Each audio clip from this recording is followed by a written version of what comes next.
Hey there, I want to talk to you about something really important to anyone who wants to lose fat, get fit, and look better no matter what kind of clothes you're wearing.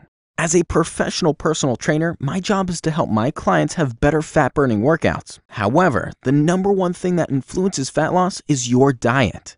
Now, don't get turned off just yet.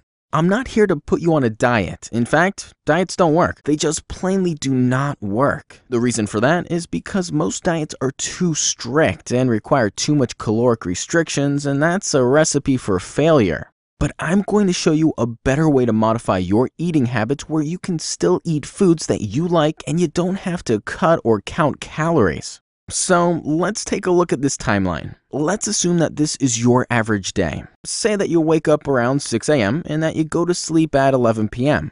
When most people wake up, the number one thing they do is skip breakfast. Think about that word, breakfast. If we break that word apart, we're breaking the fast, right?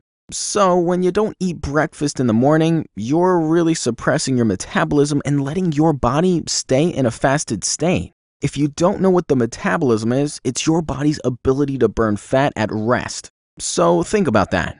When you go to sleep at night, your metabolism slows all the way down to its slowest speed and stays there so that you can relax and stay asleep. Now, our job is to boost that metabolism, get it really high up there so you're burning calories all day long.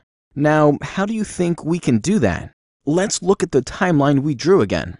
When you wake up, your metabolism is really low. That's normal for everyone. But when you skip breakfast, your metabolism stays low until your first meal.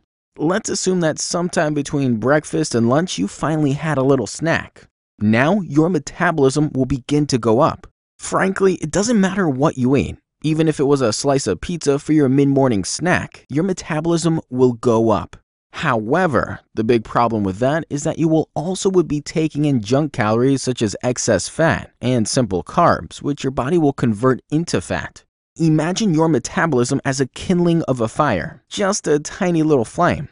And when you first eat something, it's like adding wood and paper into the fire. The fire, in this case, your metabolism begins to grow, and that's a good thing.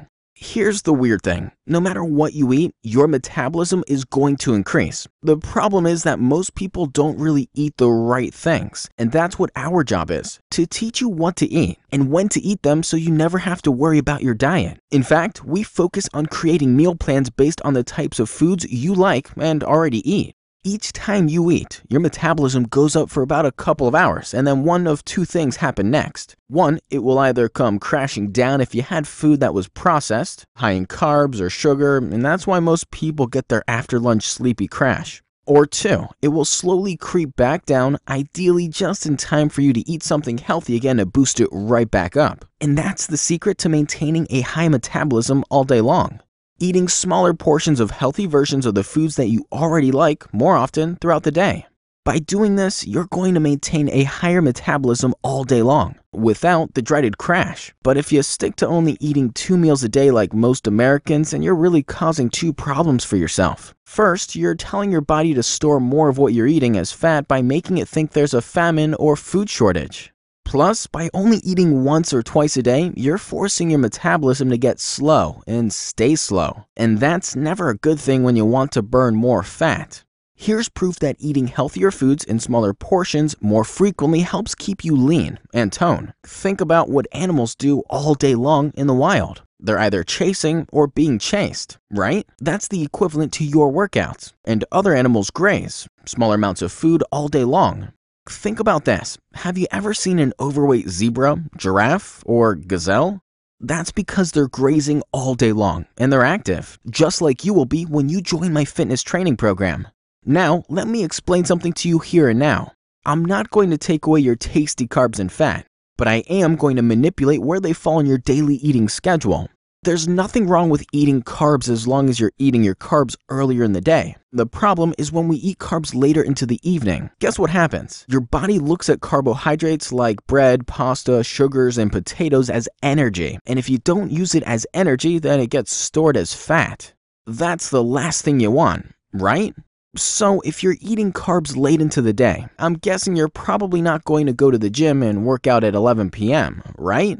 So your body, being the awesome chemist that it is, takes all those carbs that are in your body and converts them into fat and stores them. Yuck. That's why most people literally wake up fatter by eating the average American diet. But again, our job is to turn all that around and give you a meal plan that gives you energy in the daytime so that you can eat those carbs and not feel like you're having to miss out on anything delicious and tasty.